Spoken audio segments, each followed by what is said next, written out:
mon souffle. Bien-aimés chères sœurs, chers frères en Christ, bonjour et bienvenue à cette autre édition de l'Instant biblique, programme hebdomadaire de l'Église protestante unie de la Somme.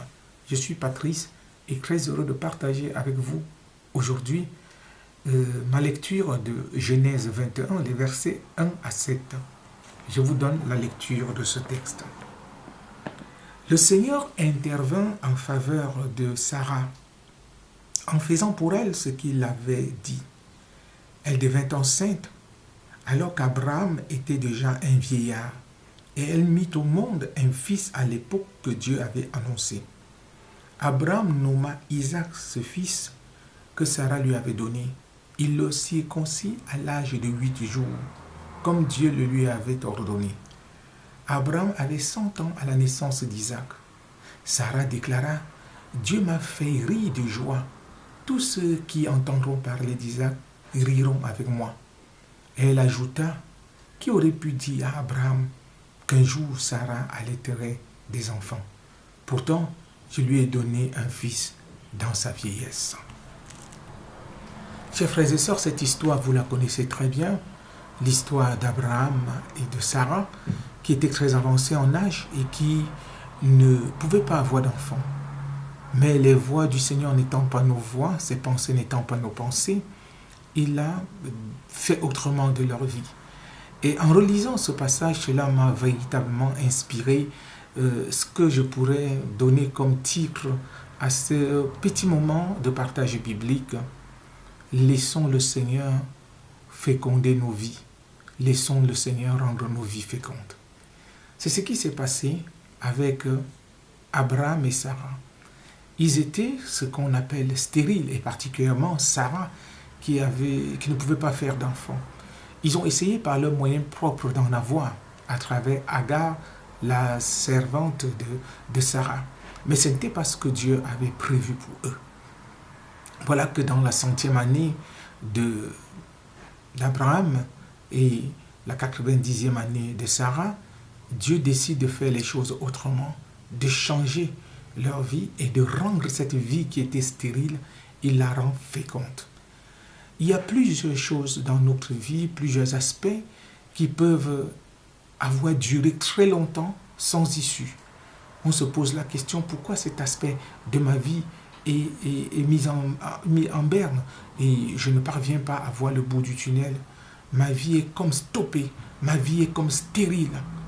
Oui, mes projets sont comme ça, ça ne décolle pas.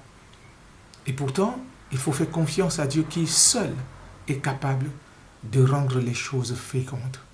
Le Seigneur voudrait, n'est-ce pas, intervenir dans nos vies à sa manière, en son temps, pour féconder notre vie. Alors, quel est l'aspect de ta vie qui semble être stérile et dans lequel tu voudrais que Dieu intervienne? Tourne-toi vers lui, fais-lui confiance. Mais comme on peut le découvrir dans les textes précédents, celui de Genèse que nous avons lu, ce n'était pas de toute évidence pour Abraham et Sarah de croire que les promesses de Dieu allaient s'accomplir. Ils n'y croyaient absolument pas, parce qu'ils se demandaient, à juste titre, comment cela pourrait être possible. Mais ce qui est impossible aux hommes est possible à Dieu. Il est le Dieu de l'impossible. Il peut renverser et rendre les choses à vue humaine impossibles dans ta vie. Il peut les rendre possibles. Fais-lui confiance et laisse-le féconder ta vie. Je nous invite à la prière. Dieu notre Père, tu sais combien cela nous est difficile de croire ce que nous lisons dans la parole. Tant nous passons par des situations très compliquées. Alors, à l'exemple d'Abraham et de Sarah, nous voulons te faire confiance afin que tu rendes notre vie féconde selon que tu le désires et selon ce que tu es toi-même capable de faire. L'écriture biblique est remplie d'exemples et de témoignages de ce que tu as fait dans les vies des femmes et des hommes qui illustrent ta bienveillance pour nous. Seigneur, nous voulons nous reposer sur toi et continuer à avancer en toute confiance, même si nous ne savons pas de quoi sera fait le lendemain. Que toute la gloire te revienne.